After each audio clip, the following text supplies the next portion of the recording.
Higit sa kalahating milyong trabaho sa sektor ng agrikultura nalikha sa ilalim ng Administrasyong Marcos. Nakalikha ng higit sa 500,000 na trabaho ang sektor ng agrikultura sa ilalim ng administrasyon ni Pangulong Ferdinand Bongbong Marcos Jr. Batay sa Labor Force Survey ng Philippine Statistics Authority o PSA, para sa December 2023, lumabas na mula sa sektor ng agrikultura ang 18.3% ng mga Pilipinong may trabaho sa bansa.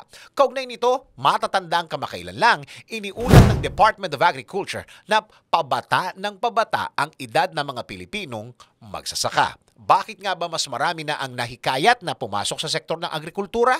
Alamin natin. Isang dahilan sa patuloy na paglago ng labor market sa sektor ng agrikultura ay ang aktibong panghihikayat ni Pangulong Marcos sa mga kabataan na lumahok sa pagpapataas ng productivity ng sektor. Isa sa mga programa ng Department of Agriculture na nakatarget sa mga kabataan ay ang Young Farmers Challenge. Sa Young Farmers Challenge, mabibigyan ng financial grant assistance ang mga kabataang makikibahagi sa agri-fishery enterprises. Samantala, patuloy naman nag-aalok ng scholarship programs ang Department of Agriculture sa mga kabataang kumukuha ng mga kursong pang-agrikultura.